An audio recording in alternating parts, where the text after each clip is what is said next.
एक घना और हरा भरा जंगल था जिसमें तमाम जानवर हंसी खुशी रहते थे। इस जंगल का राजा एक मजबूत, साहसी और समझदार शेर था जिसका नाम था शेर सिंह। शेर सिंह ही न सिर्फ ताकतवर था बल्कि बहुत ही समझदार और न्यायप्रिय भी था।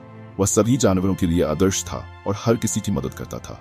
जंगल के सभी जानवर उससे बहुत प्यार और इज्जत करते थे, लेकिन उसके ताकत और अधिकार की वजह से डरते भी थे। शेर सिंह जानता था कि उसकी जिम्मेदारी सिर्फ जंगल की सुरक्षा ही नहीं बल्कि सभी जानवरों की भलाई और समस्या का समाधान करना भी है। एक दिन जंगल में एक नई जानवर आई, एक चालाक और शरारती लोमड़ी जिसका नाम था चंचल। चंचल की आदतें थोड़ी अलग थीं। वह न सिर्फ बहुत चालाक थी बल्कि उसके दिल में हमेशा किसी न किसी शरारत का ख्याल रहता था। बाकी जानवरों ने जल्दी ही महसूस कर लिया कि चंचल उनके बीच कुछ अजीब सी हरकतें कर रही है। वह जानवरों के बीच गलतफहमी पैदा कर देती, खाने का हिस्सा चुपके से ले जाती और कई बार दूसरों को परेशान भी कर देती थी। चंचल को ऐसा करने में मजा आता था। उसे यह देखकर मजा आता था कि उसकी हरकतों से दूसरे जानवर थोड़े परेशान हो जाते थे। एक दिन चंचल ने एक बड़ी शरारत करने की सोची। उसने सोचा कि वह जंगल के छोटे छोटे जानवरों को एक साथ बुलाकर उनके बीच एक दौड़ प्रतियोगिता आयोजित करेगी। उसे पता था कि उसके पास तेज चालाकी और दौड़ने की क्षमता है और वह इस बात का फायदा उठाकर बाकी जानवरों को हरा देगी और खुद को जंगल की सबसे तेज जानवर साबित करेगी। चंचल ने सभी जानवरों को बुलाकर कहा, चलो हम सब एक दौड़ प्रतियोगिता करते हैं। जो भी मुझे इस दौड़ में हरा देगा मैं उसे एक बड़ा इनाम दूंगी। सभी जानवर ये सुनकर उत्साहित हो गए और दौड़ में हिस्सा लेने के लिए तैयार हो गए। जब दौड़ का दिन आया तो सारे जानवर इकट्ठा हो गए। हर कोई बहुत उत्साहित था। चंचल ने अपनी चालाकी से सबसे पहले दौड़ना शुरू किया और बाकी जानवर पीछे रह गए।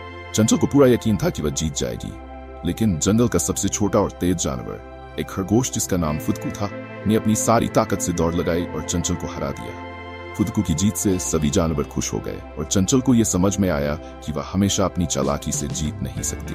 फुदकू की जीत के बाद शेर सिंह ने यह देखा कि चंचल का हौसला थोड़ा टूट गया है। उसे समझ में आया कि चंचल को सिर्फ उसकी गलतियों का एहसास कराने के लिए समझाने की जरूरत है। शेर सिंह ने चंचल को बुलाया और कहा, चंचल, अगर तुम अपने दोस्तों का दिल जीतना चाहती हो तो तुम्हें उनके साथ ईमानदारी से पेश आना होगा। शरारतें करना बुरा नहीं है, लेकिन अगर उससे किसी का दिल दुखे तो वह शरारत नहीं रहती। तुम समझदार हो, इसलिए तुम्हारी ये जिम्मेदारी है कि तुम अपने चालाकी का इस्तेमाल अपने साथियों की मदद के लिए करो, न कि उन्हें परेशानी में डालने के लिए। शेर सिंह की बातों का गहरा असर चंचल पर पड़ा।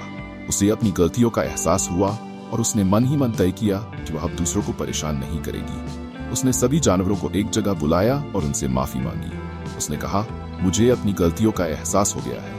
मैं अब से सभी का सम्मान करूंगी और किसी को परेशान नहीं करूंगी। सभी जानवर चंचल की माफी सुनकर खुश हो गए और उसे माफ कर दिया। अब चंचल भी उनके बीच एक प्यारी और समझदार साथी बन गई।